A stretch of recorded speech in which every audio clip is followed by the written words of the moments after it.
Yep. All right, what's going on, guys? Welcome back to Pure EVil MMA. Big episode number 200 here. So I thought it would be perfect to bring two guests that you guys have seen before here on Pure EVil MMA. We got Harris and Adamo and Harris Bonfiglio. And I think it's so crazy because originally when I first heard of you two, I was like, how is there two Harris names like at the same gym? Do you guys get like confused a lot? Like when new members come into the gym, they're like, I thought I trained with Harrison yesterday. And like, no, I'm Harris. Yes, yes. It happen a lot? A lot. Yeah. I'm gonna say definitely it happens a lot. It is funny. Especially when Andrew starts calling her name. We're both like, We look. like who? And then he's yelling at one of us, and then it's like, who's he yelling at? One of them? Which one? It's so crazy, man, because you were just saying that every time that you're here, like originally we did the car cast, which was pretty cool. Now it's episode number 200, which is a really big deal for us here at Pure Evil MMA. We have so much to talk about on today's episode, so subscribe down below here on YouTube, whether you're watching on iTunes or listening on iTunes, Podbean, Stitcher, Spotify. I really appreciate it. This is a huge milestone for us, and we have so much to talk about. So let's start with last night. Now, I don't really want to talk too much about fighting. I really want to, get into some, current events and get some of your ideas on some of the things that have been going around in the scene. But Cain Velasquez, we were just talking about before we went live. He's only 36 years old. The fight last night, what did you guys see? Like, even if you saw the highlight, did you see an uppercut land? Did you see his knees buckle? What did you see? What was your original reaction? Seemed like more like he was ducking. He might have got hit maybe a little bit behind the head. Maybe like it looked like maybe the neck or the top of the head. It was hard to see. It happened so fast, but it looked like he was trying to slip and kind of his feet kind of slipped out from under him, and then he was trying to get back up. And as he got back up, it looked like his knee buckled, and it was pretty brutal because it was like they did a split. But I was like looking at it frame by frame.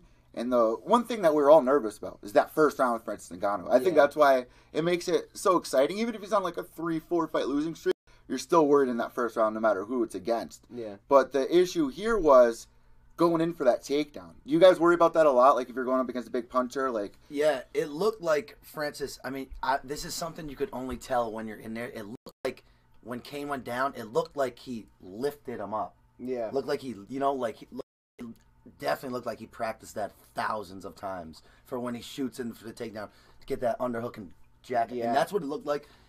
They kept showing in slow motion, which probably doesn't give good justice, but...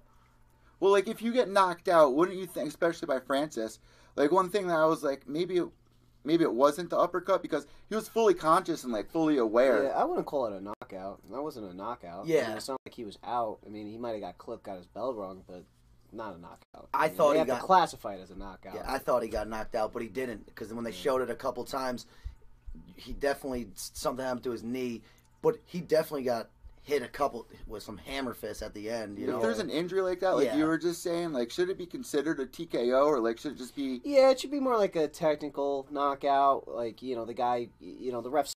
It should be referee stoppage or something like that. It shouldn't be classified as a knockout because he didn't get like knocked out cold. Like the knockout to me is you're out freaking cold. You know what I mean? We were saying he's 36 years old. We were all worried about him making the comeback. But one thing that people don't realize, and you guys may know this, when you're helping somebody get ready, especially DC, you're still pretty active, right? Even though you're out for 3 years, you're still pretty active, like being the main training partner for a world champion, right? Yeah. Well, I think he was just wasn't fighting because he was letting DC have that division. Yeah, that was another reason. Well, it's almost 3 years. The last time he fought was UFC 200, and he looked good. Even last night, he was throwing a couple of kicks. So, moving forward with this, where does this put Francis Ngannou? Because people are saying Stipe rematch. People are saying have him fight DC, which I would like that. I would definitely either like to see him fight DC or Stipe again. I want the Stipe rematch. Yeah, just because his wrestling defense got so exposed, and then he fought what's that guy's name? Curtis Blades. Yeah, in the rematch, he was a good college wrestler. They said, and he collapsed in there too. Like, he collapsed Curtis. I interviewed Curtis after they had that first fight. He was so hungry to try to get that rematch. Yeah. And then it got Francis right back on the bicycle. Here's another thing that I think is really funny about the MMA scene, and you guys can totally relate to this. Originally, when Francis was on the come-up, that knockout that he had of Overeem, everyone jumped on board for Francis Ngannou. Like, everyone was the biggest fan. I even saw him being, the world champion. I thought he was going to beat Stipe, but once he went in there against Stipe, See, I called that one. I say he's going to be exposed with the wrestling. It's so crazy, though. Like, when you have Dana White sitting there, and he's like, oh, this guy hits harder than a Porsche, he, like 300 horsepower or whatever, your ego is going to inflate. It's like a drug when he says that. Yeah. Right when he loses, oh, this guy's so tough to deal with at the gym. He doesn't listen. Like, it's so crazy how people just go from side A to side B with somebody. Mm-hmm. So this is a big win for him, but it's kind of weird. I don't think he deserves a title shot. No, I don't think he deserves a title shot. I think he has to, because I mean he lost some like really weird fights, like the Stipe loss, and then who was the other one? Was it Lewis? He fought. I Derek forgot. Lewis. Derek Oh, Lewis. yeah, Yeah, it was the worst fight too. Yeah, it was the worst Nothing fight. So happened I in that. think, I mean, I think he should fight one more time, maybe a Stipe rematch, and then whoever wins that fights DC. That's what I think should happen, but you know, I'm not the matchmaker. All right, let's switch gears here. Bellator, just here in Connecticut. Mikey Kimball, and you guys know him very well. You actually have a win over him, correct? Yep. Were you a little worried that, you know, he was getting too much exposure and maybe it was a little bit too soon? Because I love Mike. Mike, I know you're probably watching or listening to the podcast right now for this clip, man, and there's so much respect towards you. But his opponent, you know, Tough guy. really tough guy. We're all Yeah. very familiar with both those I hope guys. to eventually, you know, fight him. Well, you know, that's, you know, I really want to test myself against some good guys. Well, I was talking to Andrew about this, and he was saying, you know, you don't want to jump into Bellator too soon. Yeah. So Right? that's where I think maybe he screwed up a little bit because, I mean, he's so young. I mean, what is he, 21, 22? Very young, yeah, something Yeah, like so, that. I mean, he probably, I mean, I understand you want to, you know, sign your name to a big organization really quick. But, I mean, he's got some learning to do when it comes to the grappling game. He's a really good striker. You know, I can't take that away from him. But I think he should, you know, maybe fight on some smaller cards like Premier, you know, Because Cage he had Titans or two something. fights, two professional fights. Right now, like, you know, going to a main card, getting all that exposure, it's got to be a lot of pressure, right? yeah, I mean, it must be. I mean, he's on the main card. It's Yeah. got to be ridiculous. Like, what would you do if you guys were in that situation? We'll start with you know, even just the prelims. You know, being on that like we saw Jesse do. Yeah. You know, that's a good way to go. Then you get a couple knockouts and they want to push you, and I think that's where it gets a little dangerous. Yeah, see, that's where you have to take a step back and put your ego aside. Yeah. And Your team and coaches and Yeah. you got to find. I mean, yeah, like you said, you want. I'm sure he'll come back and he'll do well, but I think he's got to take a step back and maybe try to get on some smaller shows. I How just do don't you- think it's a good idea to sign your name and then you're only contracted to fight for them. Yeah. Like you got to be able to go on these smaller shows and fight some scrubs to kind of get used to being in there and get into some positions that you're not used to. And that's the thing, man. Like, so many people don't understand what it's like for a fighter to deal with a loss. How do you deal with that? Because you have all that pressure on you. Then it hits you like that. I know that you go into a fight, you're either going to win or going to lose. But, you know, how do you deal with that and come back mentally the same? Well, I've dealt with some hard losses. But, sometimes it's like one of the best things that ever happen to you is when you lose. Because you reevaluate everything, you see what you did wrong, you see what you did right, and you learn from it. And you see, okay, I have to work really hard in this area. It just makes you reevaluate everything, and it sometimes could be like the biggest blessing. Well, you actually have a fight coming up, right? Yes. And what about you? What do you got going on? You're coming off a win, correct? Yeah, I'm coming off a win, and Mounted Triangle, was that it, or the Ground and Pound? I finished with a rear naked choke. Rear naked choke. Yeah. Whoa. Back in June, but I was kind of dealing with some injuries training with them, and then like I decided in November that like let me, because I thought I was training like half-ass, and I was like I'm not a half-ass fighter, I'm not a half-ass trainer, I don't do that, so let me take some time off and and get my body right, and then we'll pick it back up when I can, and I'm almost there. I'm feeling good now. I just kind of I'm doing that typical. I got life issues, but I just got a new job. I want to talk about that too. I just got a new job. I'm working on it. So once I get accustomed to this new schedule, man, I'm coming back, and I'm coming back to take everyone's head off. Well, I was going to kind of compare, like, we just saw Jimmy Rivera go in there last night, and Jimmy's been on the show a couple of times, but it just seemed like something was wrong. And I like asking fighters this all the time. Like, it's such a selfish, but as much as it's a team sport, it's really selfish. Where it's like, these little distractions, if you have a girlfriend or you're around, you know, a group of friends that you used to hang out with in high school that you kind of outgrown, but you're still trying to maintain friendships. How much does that really affect you, you know, during the camp and during a fight? Well, I cut everybody off. Yeah, I think it's different for everybody, but yeah, You got to be like that. I'm right? 100%. You guys have girlfriends? No. No. Nope. Lonely Valentine's Day, right? Yeah. I don't know. It's just another day. But that's the thing about fighting. You got to be self if you want to make it. Because listen, it's so hard to make it. It's so hard to make it inside this sport. You really have to be your own self-promoter. And you have one bad performance or one thing that's going wrong, and then, you know, your girlfriend's yelling at you, you're inside the cage, all these lights are on you, then you lose. It could be devastating, man. People will give up in times like that. Yeah. Yep. It's definitely... You gotta be focused 100%. Yeah, it comes down to mental toughness. So what did you guys do at the gym for Valentine's Day? Anything special? Beat the shit out of each other. I'm sick of being lonely. I really don't care. Well, you know what? Your family, your girlfriend, your significant other really is your gym, right? Like, people are always saying, is MMA a team sport? So I'm going to ask both of you, and both of you guys answer this. Is MMA a team sport, or is it, you know... It's both. It's both. I mean, it's a team sport in the aspect that they help you get ready. I mean, you can't get ready by yourself punching a bag. But then it's an individual sport when you get in there. It's just you with your opponent, and you have to figure it out. And it's on you. And then when you come to your corner, your coach can just give you advice, and it's up to you to... How much are you hearing the corner yell when you're in there? Can you... Sometimes, like my last fight, when I fought at Mohegan, I heard Andrew when I was on the ground, just saying, like, hold position, you know, get the mount, just secure it. I heard him saying that, and then... I can imagine it's so hectic, though, right? Oh, yeah, because, I mean, you hear the whole crowd. I mean, you can hear them yelling, but it's sometimes it gets overshadowed by the crowd. Yeah, I get certain people who I know I'm going to be able to hear in my corner.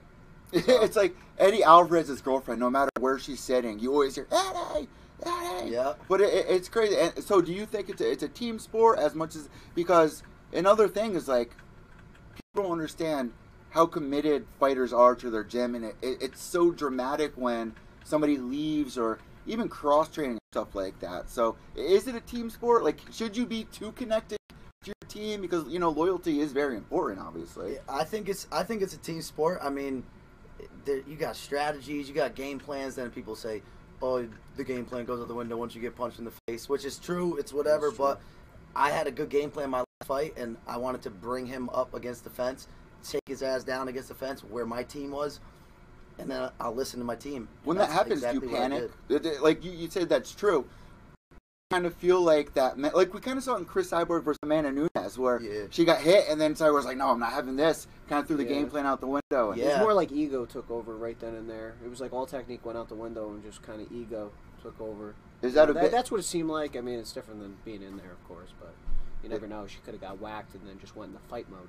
So it is real. When you get hit, sometimes you just forget everything that you've been working on, and it depends on how hard you've been cracked. You know, sometimes you get cracked and you just forget where you are, and it's just you go back to your basic instincts, throw a punch, you know, shoot it for a takedown, whatever it is.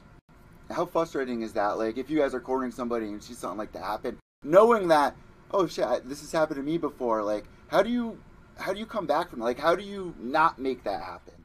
Is it just, you know, being more experienced? Well, like, staying calm. Yeah, staying calm. That's good. Being more experienced. It's gotta be so easy to be overwhelmed. You gotta. I mean, the only way to do it is get in there, but you gotta have that relaxation point at some point in fights. You know, I want to say like my last fight was probably the most relaxed I've ever been. Like, it felt like I was like in the gym, like about to spar. Well, I can imagine, like, getting ready for the fight is a fight itself. Getting to the arena is a fight itself. Making the walkout is a fight itself. Finally, when you feel more comfortable with that and it's kind of secondhand, you're going to feel more relaxed. You're going to... It gets easier. It gets... Well, I mean, not that the fight gets easier, but just doing it gets easier. Yeah. Getting in the moment gets easier. Getting to that flow state gets easier. And that's why I like going back to the Mikey Kimball thing. It's like, do you think all that can get to you really quick? Like, going from regular to having all that pressure. He looks pretty big. Like, I mean, he might... I don't know, maybe he cut too much weight. You know, maybe he has to go up to 145, maybe. I mean, he looks pretty big. Well, yeah, he's so young. Your body's going to grow and grow. Yeah, I mean, I saw him in those pictures next to Jesse Kazakowski. He looked bigger than Jesse. Oh my God, Jesse got the win. Jesse's going to be calling in 2 hours here on Pure Evil MMA. It's Justin Supner got the win. Yeah, as well. it's How awesome is that when you see your guys do well, especially over on the East Coast? Because last year was tough for us here on the East Coast between Nick and. Have you guys talked to Nick? You guys talked to Nick at all? No, Just kind of keep distant. What about Justin? You guys talked to Justin Supner? No. More on the social media side. Yeah. You know what's up, and I think you talk to them more than I do. So you're actually doing grappling too, as well, right? You're just coming first. Me? Yeah. Oh yeah, I competed back in what was it? June, I think it was. Not June. Might have been. Because I know Marissa was doing June. boxing. Like, Yeah. is that something that you guys I've been really Yeah, because I have good striking. I've been really trying to really work my grappling. Trying to push that more in fights. So. yeah, our team is always encouraged to do the grappling tournament. You know, grappling Naga's coming up, and help improve on certain little areas? oh yeah, we're always encouraged to do the grappling tournaments. He's not letting us fight unless he wants us to have some boxing fights, and you know, you that's the point. It's mixed martial arts. We're seeing that with Yuri right now, right? Yeah. We're seeing Yuri actually be really successful. Everybody's doing it all. We want to do mixed martial arts, and then you want to get in the cage and actually fight mixed martial arts.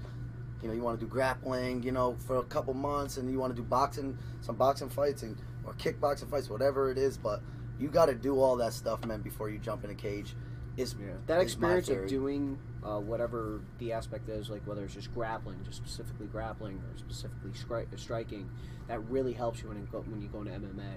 So, like Marissa, like she just made her debut. I was actually there for her debut. Looks amazing. How do you know when you're ready? Like for Marissa, did you guys see a change? Your coach tells you. Andrew, like he thought I was ready to fight professionally. I think he just sees the way you're training in the gym, how you look,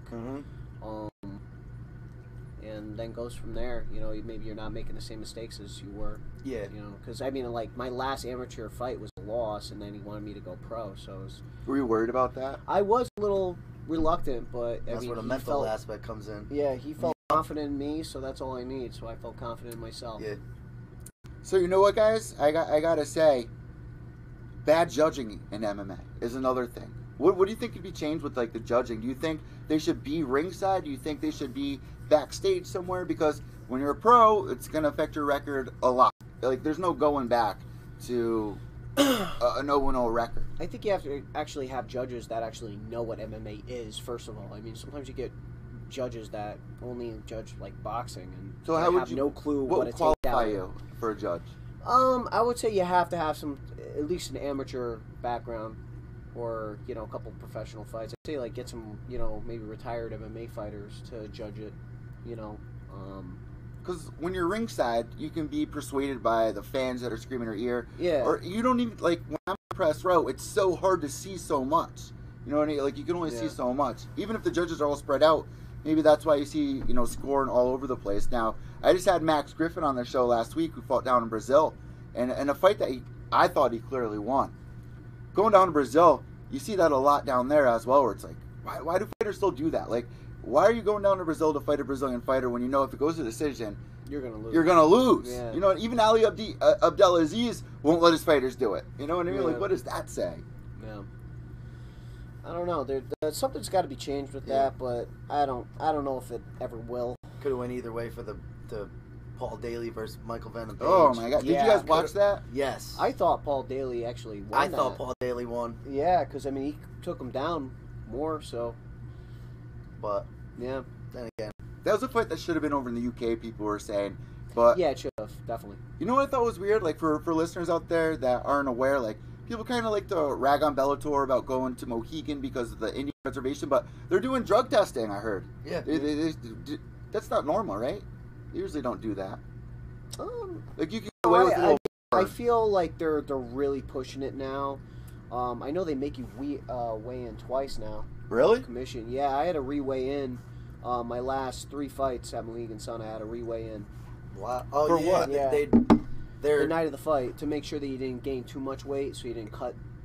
It's been a rule, but now they're just enforcing it. You know what I mean? You only allowed like a 10 or 11% gain. Really? Yeah. So let's say you cut to 125. How much weight are you really gaining? Yeah. Oh, You're- okay. So, I think it's 125. Yeah, so like my last fight, I cut to 120, or no, 2 fights ago, I cut to 125. Yeah. And I was only allowed to weigh in max 137. I knew it was like And 12 or 138 13 or pounds. Like, you something. can't gain more. Yeah. How the hell do you gain that? Is it mostly water, right? Yeah, water. Yeah, that's why I went up a weight class to bantamweight. I feel stronger. I'm not cutting as much. You know, I had to cut like 20, 25 pounds just to be able to make 125. So I'm naturally like walking around close to 150. And so it was a lot of weight to cut. And I was killing myself, and I felt weak being out there. And What do you do to gain that weight back? Pedialyte, and you eat just carbs. And just it depends carbs. It depends how you got the weight off. Yeah. That's a big. It depends. However, if you got the weight off easy, then. But if you. Well, I know You're for you, killing you yourself. love cooking. You love doing all that. Like, Yeah. even the shakes that I see that you make with like all the vegetables. Yep. It looks disgusting. Yeah. But I was talking with McSweeney about it. He was like, you can't eat that much, so it's better to blend it all together that way. Yeah. Right. That's what I'm big on that stuff. Yep. Could you see yourself like this is a question I got for both of you guys. 10 years from right now, where do you see yourself if you continue in MMA? Would you guys like to do open your own gym? Would you like to do something like Mike Dolce did, where he makes a diet and he goes and helps fighters prepare for fights? Where do you guys see yourself 10 years from now? I definitely see myself, well, let's see, 10 years from now. You, I can see definitely teaching. I'll still be. You're gonna be a cop. Well, come on, still you're gonna be a fighting. cop. I'll still be fighting, hopefully. But I'll probably be towards the end of my career. But hopefully I'll be in UFC, fighting for a title or defending my title. Fingers crossed. But I definitely see myself being a coach. Yeah. What about you? 10 years. I like that thing you said about the Dolce. I can see you I doing know that. for a fact I can help people definitely get weight off the right way and everything. I just need some help on how to persuade it and market it and stuff like that, because I'm just not good on like this social media 10 stuff. years from now, you're going to be a master at it. As a fighter, like, we always talk about this. Fighters have to promote themselves so much. Imagine what it's going to be like in 10 years of social media. Like, Oh, God. I can't even imagine. Like instantaneous. It's already instantaneous, but it's going to be even worse. It's going to be crazy. It's going to be absolutely crazy. Yeah. So, moving forward, man, I got to ask you, when is this upcoming fight that you got? Well, I have 2 upcoming fights. I have March 16th for Ammo. Ammo. We got a bunch of guys on that card. Bill Vigil, man. Shout out Yeah. to Bill. He's been here in studio as well. Great guy. Yeah, Bill's a good dude, man. I fought on his first Ammo show ever. Mikey Kimball did too, right? Yep. Mike Kimball was on it. He was the fight before me, front kicking the shit out of some guy's face, and everybody, my whole family was like, "That guy just almost killed someone." Second half. But So you're going to be at the Ammo, The the first Big E, out in Massachusetts. Yeah, March 16th. And grappling, MMA. It's MMA. It's going to be my second pro fight. Oh, nice. So right now, where are you at in fight camp? Like, what are you working on? Schedule I look mean, well, my schedule, I'm training at least 3 to 4 hours daily. Because you're going to the gym after this, right? Are you guys Yeah, going to the later gym at after night. this? Later at night. Go in at like, got to be there before 6, and then train from 6 to about 9:30. Now, I got to ask you guys, since it's like snowing out, one thing I think is kind of crazy. Going through the different seasons, can you guys feel that affecting your body? Like when it's cold, you have a little harder time. Like Yeah, it takes a little bit more of a warm. yeah, up in the winter. I've had to miss training sessions because the gym closes because of the snow and stuff. Yeah. I fought all seasons. I've definitely fought all seasons. Well, like they show Winter. the old videos of the boxers going out in the middle of the snow running. Yeah. That can't be that healthy for you. You're gonna catch a cold, or you know what I mean? Yeah. It can't be Yeah. that good. Yeah, it's different, but You definitely won't see me out there running in the snow. it's got to be easier in the summer now that I think of it. Yeah, You're like sweating even more, or easier to cut weight. yeah, that's what it is. If you want to cut weight better, summer's the way to go. But So on a really fight serious what you note, get, take what you can get. this is gonna be. You don't have to answer this question if you don't want to. The Greg Hardy coming into the UFC. How do you feel about that? Because like for me personally, it's hard to root for somebody that's been arrested for domestic violence. Like, how do you root for somebody in MMA and pretty much root for them to be violent? You know what I mean? Where do you guys stand for that? Should that be allowed? My take is I really haven't followed that story very much. I don't know anything about the guy except that I think he played football. Yeah, for the Giants or I don't know much about the guy at all. Like I've never even watched him fight at all. It's like even with Rachel Ostovich recently, she had the whole situation. Like, all right, let's talk about that.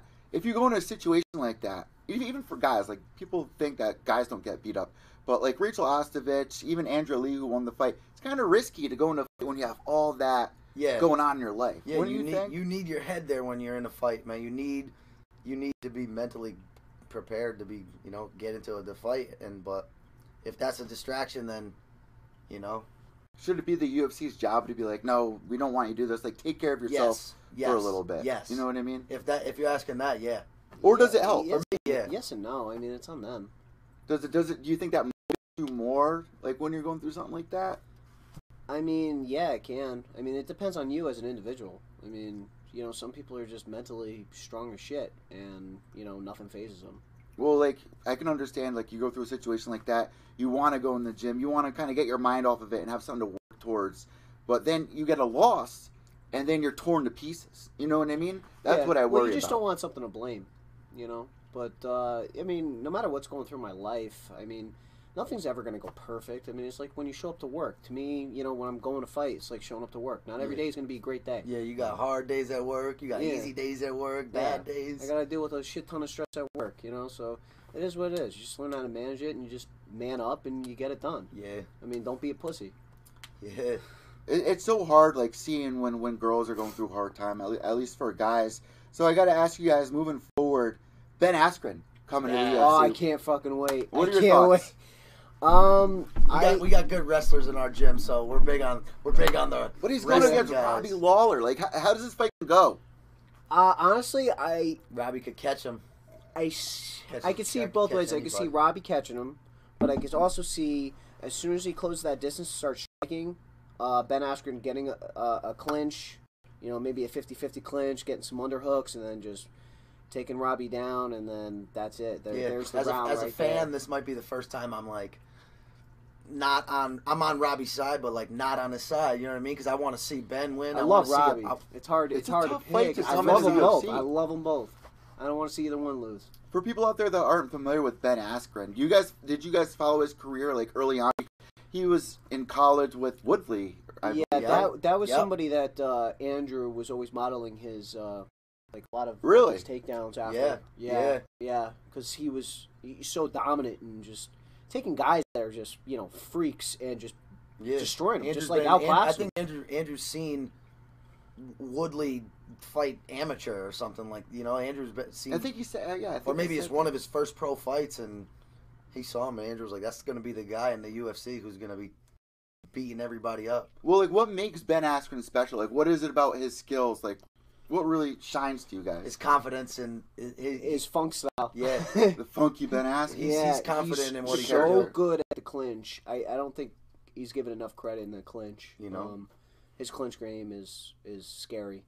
But is it risky? Like, to go in there against Robbie Lawler? Like, he's fought some other really good strikers too. I mean, a lot of people forget. I mean, he fought that crazy Muay Thai fighter. What the hell's his name? Lima?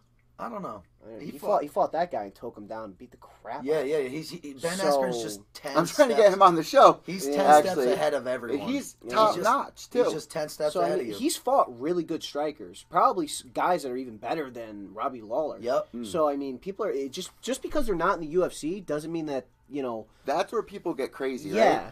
I mean, he fought guys that probably could have been in the UFC or should have been in the UFC, but just weren't marketable. Not all the best talent is in the UFC. And we've seen this. We've seen guys go from the UFC to Bellator and have one... Ben Henderson, Roy Nelson. Like, these guys are having a tough time over at Bellator. And they thought, I'm going to make the transition and it's going to be easier for me. Yeah. Not the case. Yeah, well, it depends on the divisions. Like, if you see heavyweight, it's like...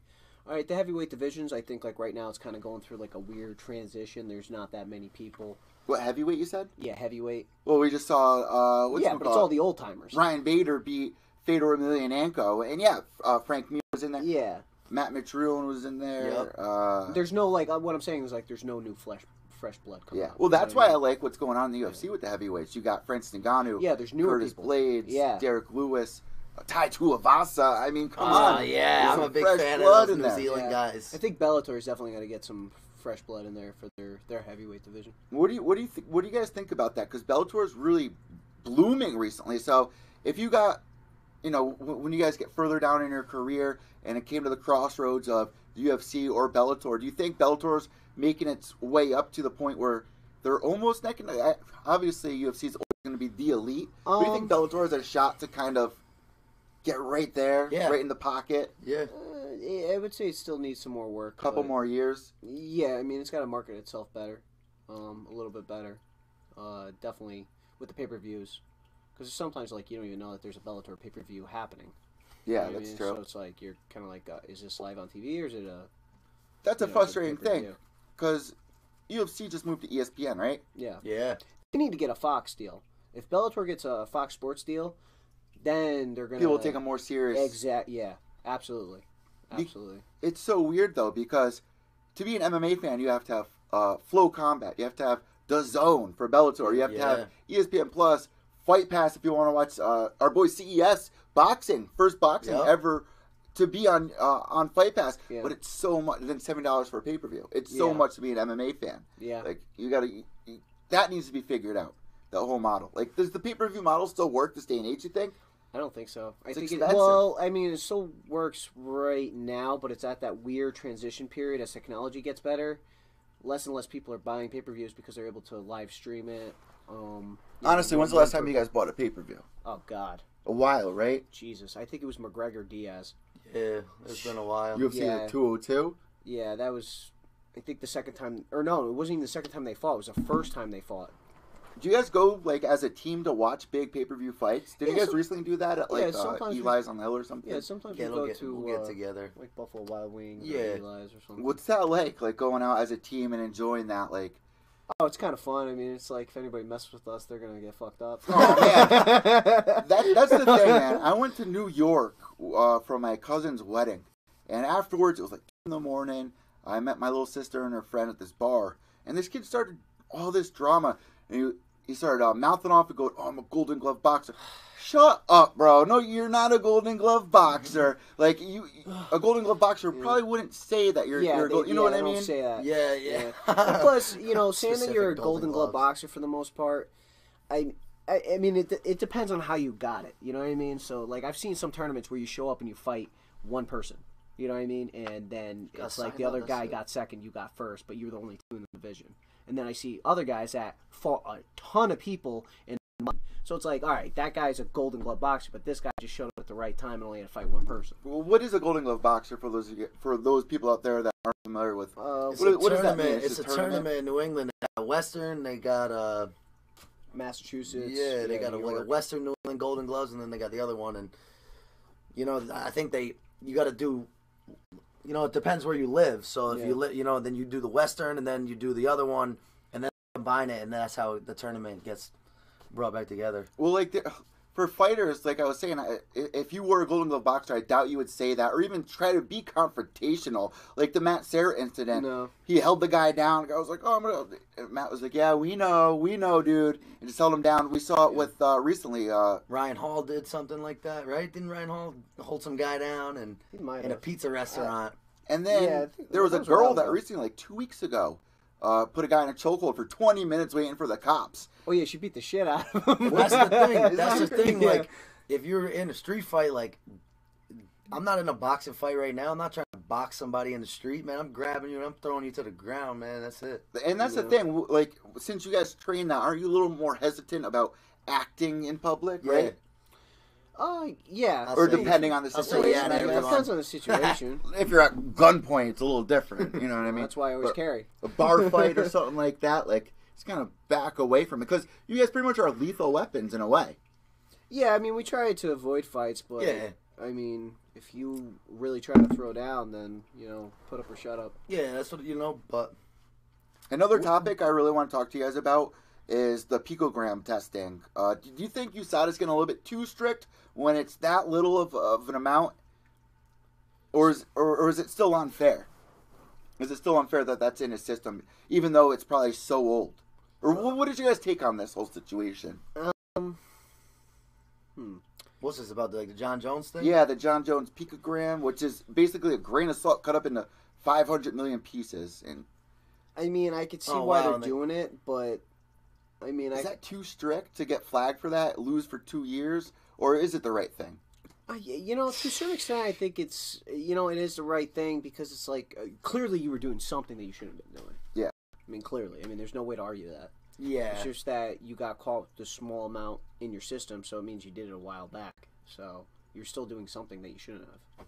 Well, like, to uproot an entire card from Las Vegas. Prostitution's legal in Las Vegas, but you can't have a picogram in your system, apparently. Oh, yeah. But you can in California. They wouldn't do... You know, unfortunately, you know, that's the John Jones privilege. They wouldn't do that for anybody else except John Jones. Yeah. Well, imagine... And I love John Jones. I don't think he needs steroids or anything like that. He's still going to be, like, the greatest fighter ever. Man. He's longer than everyone, taller. And...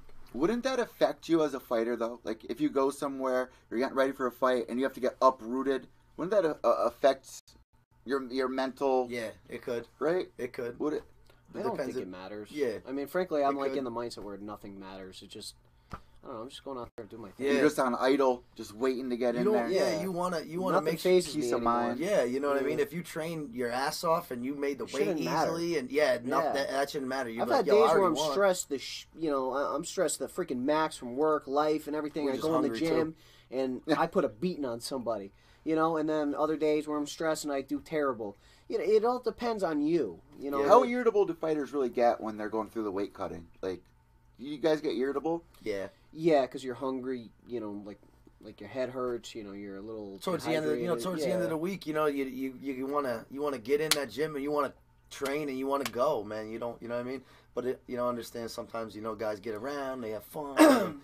Sometimes you don't. Yeah. Sometimes you don't. You're not. You want to have fun, and that's what makes it. That's what makes your career long. Because you're having fun a lot.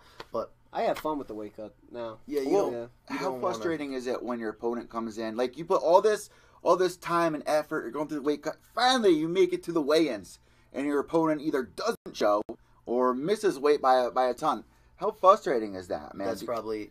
We saw it with Mitch Raposo recently. My first amateur fight. Yeah, these guys don't show up to fight that dude. I think my opponent was 9 pounds over. Wow. Oh yeah, remember that? Like he didn't even. Yeah, my first amateur fight. Yeah. You felt disrespected? Yeah, it was just kind of like we weren't even cutting a lot of weight. It was like 145. It was like, I was like, what'd you do? Eat a pizza? Like, like, I mean, come on. And that was a long time ago. It was like 9 weeks to get ready for that. I was like, you had 9 weeks and you couldn't lose that much weight. People there don't understand. You're day after day, morning to night, focusing on this fight. The money that goes into it as well. That you gotta have discipline. You know what I mean? Like, it's so disrespectful when that happens. Well, to me, it just shows that you have no respect and also you're mentally weak. Like, honestly, for a fighter not to show up, that has to be the biggest slap in the face. Mr. Raposo, he was like, I was like, man, that's got to be like having glue balls. Like, you're so ready for the fight, and then you're ready to, perform, and then it doesn't happen. Yeah. So you're so anxious. That's got to be so frustrating. Yeah. As a if fighter. you're mentally strong, you got to say, all right, if this happens, like, when's the next card? Didn't that happen when's to the next William fight? Knight? Like, his opponent didn't show up or something? William Knight? Oh, yeah, Reese. Yeah. I love that guy. He's making a big name for himself. That happened at Mohican, like, last year to him, I think, too. Yeah, he, like, showed up, and the opponent was supposed to show up the day of the weigh-ins, and then he said he couldn't make it. Yeah, he started a scene at the weigh-ins, and then, like, he didn't, like, show up to the They said, we're not accepting it. We're not doing this. Yeah. I remember them making, what's the guy who owns it? The bald head, big name. Kip. Okay. Yeah, Kip Collar. Kip. He was like, it's just not acceptable. And he like didn't allow the guy to fight. I felt so bad because my dad's a big fan of William Knight. So like we basically, and I think Jesse was fighting that night too. Yeah. So it just sucks when shit like that happens. It's just very disrespectful. It's just you're not a professional, and I think you should have that on your record where you shouldn't be able to fight again. Yeah. Do you think like if that happens like twice or even like missing weight, especially like UFC, if you miss weight 2 times and you miss it the 3rd time, they should force you to move up a weight or something. You gotta get punished. Yeah, I think you should be punished. I would say yeah. I mean, well, it depends on, can you physically make the weight or are you just missing it because you're lazy? It depends on what it is. There's some guys that miss weight. Like I think Yoel Romero. Yeah, Romero. He might have to move up to 205. I mean, that guy, he's missed weight like what 3 times already. Yeah. But he's a monster. Fucking lean. He has to be at least 210 when he walks in there. I mean, he's a big dude. And you know what? There's so many people like the Israel Adesanya versus Anderson Silva. I got 2 more things I want to talk to you guys about.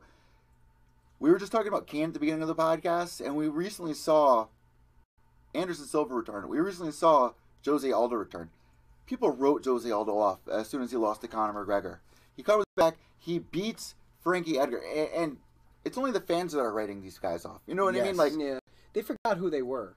Yeah, I mean, these guys are, legends.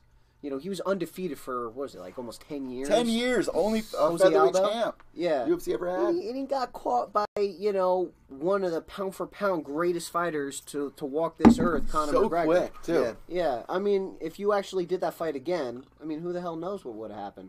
Yep. I mean, I think Conor would definitely be beating him in the striking, but, maybe Jose takes him to the ground and beats him that way. You never know if there's a rematch. It's so nice to see, and I was talking with James about this. It's nice to see Aldo have that eye of the tiger again. Yeah. Like, he was performing like the WEC days recently when he got that TKO. Anderson Silva, here's what I want to talk to you guys about and get your take. It feels like something's missing in his fights. Like, he doesn't have that drive anymore. And he said it in interviews. He's like, this is more fun to me now. Yeah, it seems like he doesn't care about the win.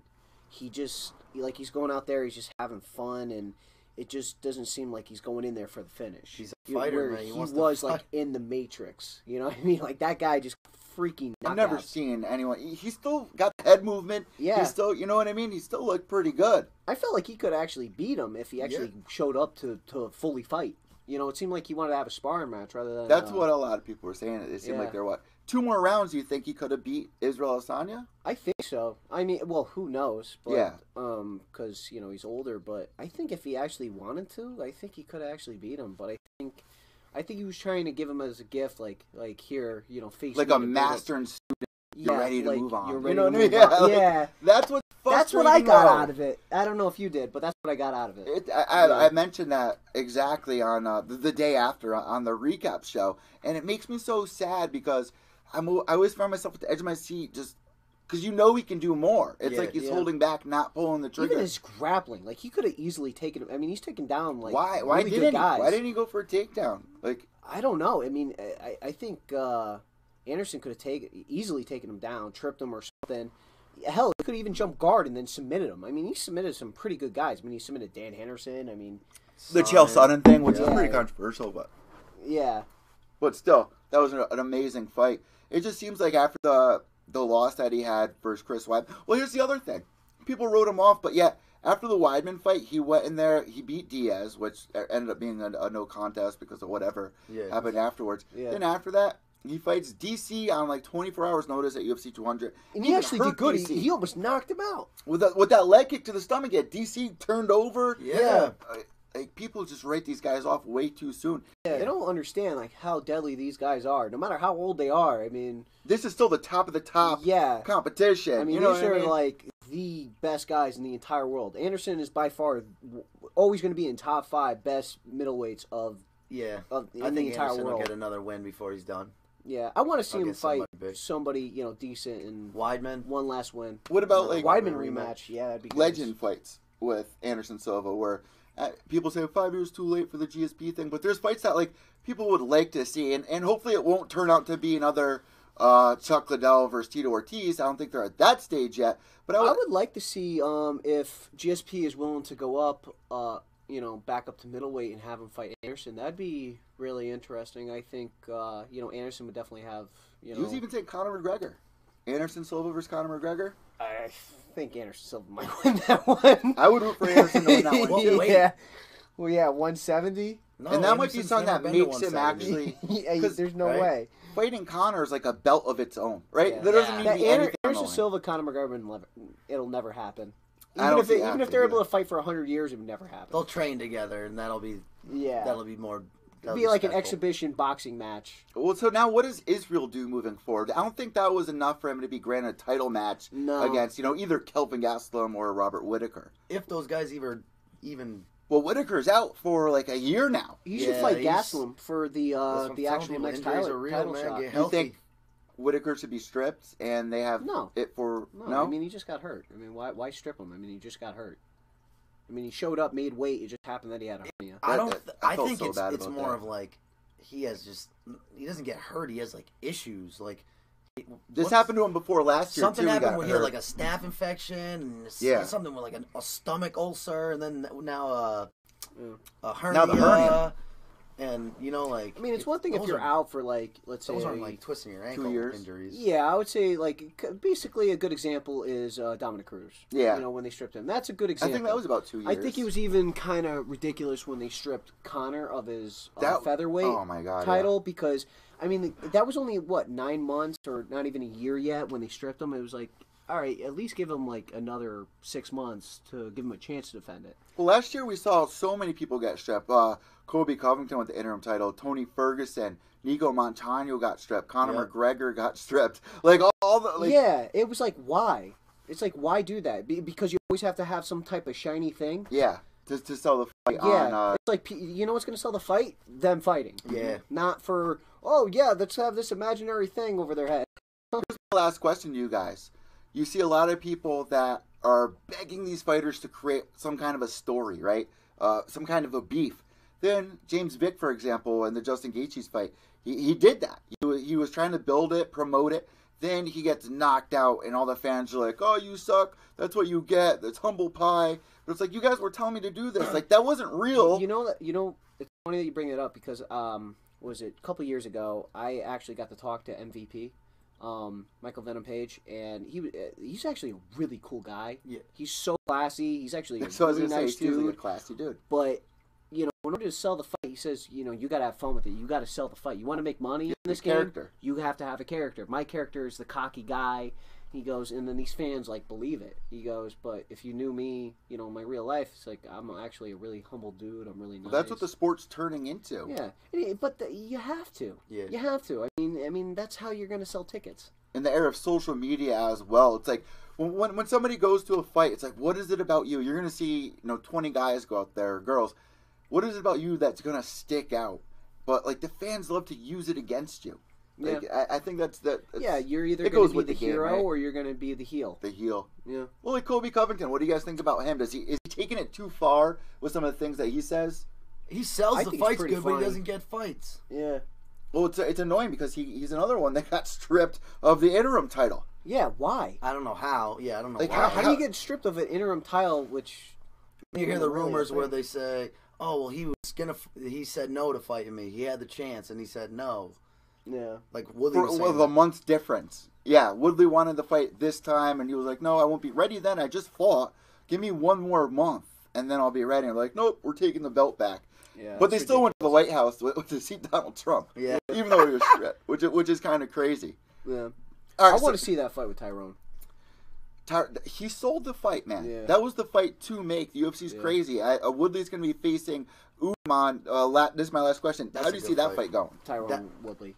Woodley? Yeah, Woodley. Yeah, I think Woodley, but that's a good fight. Yeah, it's a good fight, but I see it ending in round 3. Yeah, well, Usman's such a great wrestler, right? Yeah, but so is Woodley. He's a grinder. Yeah, a grinder. But I think I think Woodley's going to be able to out-wrestle him. See, they should have had Kobe Covington versus Woodley, and then Ben Askren versus Usman. I think that would have been good, right? Although it's almost like Ben Askren sells the. It might actually Marty. He was calling him Marty at the presser. He sells the fight against Usman. He's not even but fighting him. But when you have two wrestlers go up against each other, it might cancel out the wrestling, and then it becomes a striking fight. And I think Woodley would win that, right? Yeah. So definitely, that's where I think Woodley's going to win. That's why I see him finishing him in round 3. All right, so let's end on this note. What can people expect from both of you guys, or people at the camp? Like, does Yuri have a fight coming up? I don't think yet he has one. I think he's getting ready for one, maybe like May or April or something. But I don't think anything's confirmed yet. And for your fight, like, where can people get tickets if they're over here on the East Coast? They can message me on Instagram or my Facebook. What's your Instagram? At Harris Bonfiglio. And I'll have all those links down below here, guys. What's the exact date of the fight? March 16th. And we got a couple guys fighting too. I think 2 or 3 Well, AJ had to pull out. And, oh, did he? yeah, Okay, all right. Yeah. We got another guy, Chara, fighting from our gym. He's new? Yeah, he's new, yeah, but he's like one of my number one training partners. Me too, man. He He's gives me a the toughest tough rounds, and dude. we ask him, "Why you want to fight? You don't want to fight?" Yeah. I don't know. And then all of a sudden, Yeah. we convinced him. He's I like guess. one of those Really? freaks that's going to come out and you're going to be like, oh, wow. Wow, you're like, wow. You're gonna be like, So he wow. was a guy that came to the gym, just kind of wanted to lose weight or whatever, just learn, and then he wasn't really planning on He just came fighting. there for the fun of it. Yeah, he likes he's to been spar. training. He was a he's a good jiu-jitsu guy, you know what I'm saying? But he never fought. No, never. And Not at least for MMA. Did he do he- Naga or anything like that? He's done a couple he's got a Nagas. he got a little Yeah. high school wrestling background, and Yeah. you know he's just good. He's good at what He's he does. tough. He He's loves tough. martial arts. He's a good striker, Yeah. really tough. How do you convince somebody to do that? Like, were you guys like, dude, you're good. Like, go show people. We've that- been saying that. How- Yeah. how'd you guys You convince just got to just keep like talking that. to him. Yeah, Just that- like, just come on, like man, that. you got to do it. What's his name? Chera. Chera. Is he on Instagram? No, he actually has no social media. We stole his, Now you got to convince him. we had his phone one night and made a Facebook for him while he was And a training. We Tinder stole his account. phone. Yeah. Oh, we should have done that. Oh my god, that'd be great. Grinder. But there's like no picture of him. Yeah, now you got to convince him to get a social media account. That's so funny. What about Marissa? Has Marissa been in the gym at all? I know that she's got things going on right now, obviously. Yeah, she came right back in the gym, and you know She's always busting her ass. She's always working hard. She's probably one of the toughest I human agree, man. beings on earth. I really agree. Yeah. She's definitely something special. Yeah, God Yeah. bless. And what about you? What do you got going on? Are we going to see you fight this year? Maybe the summer? I'm gonna try and plan something for the summer. But hopefully, I mean, like I said, man, hopefully I could get some like grappling tournaments in and maybe a couple boxing fights before I. But right now, you just want to focus on you. But it's right? all fast for me. You know what I mean? Like if I'm doing a grappling fight or a boxing fight, it's gonna be a month out before I fight MMA. So I'll get it all together. And something I like about you and your social media account, not only like the food thing, which guys make sure to go follow him, and I'll have all the links down below, but the scriptures that you have, like the lines that you have for each photo and stuff like that. I think that's so inspirational. Man, I'm trying to bring people up and make sure they understand, like, you know, this is what happens when you fight, and you know, like, just chasing your dreams, man, does turn you into a savage with everything, man, with whatever you want to do. Yeah. But I try and bring people up, man. I tell them, like, you know, if you want to do this, you got to do the right things, man, in and out the gym. And that's something that, you know, you learn more in a gym than you would ever in school or anything like that, which is why, you know, if you guys are out there, you guys can, and if you're over here, they can go to the gym, right? Ultimate MMA. Yeah, right in come North by, Haven. try a free class. And you do the free classes and Yeah, stuff just like give that. us a call. All right, guys. So that is it for episode number 200. Really quick, where can they find you on Instagram? My name is Harrison Adamo Blessed. You can just probably type in my full name, Harrison Adamo, one word, and it'll probably pop right up. And I'll have both those links down below here, guys. That's it for episode number 200. Hope that you guys enjoyed. Subscribe down below here on YouTube, youtube.com/Pure EVil MMA. If you're listening on iTunes, Podbean, Stitcher, Spotify, we get a couple thousand of you guys tune in every week, and I really appreciate that. I've been seeing all the fan questions. These guys got to go to the gym, so that does it for us here. I'm Evil Eddie. Harris Bonfiglio. Harrison Adamo. Isn't it so confusing? All right, guys, enjoy. White knuckles to the end. Behave yourselves.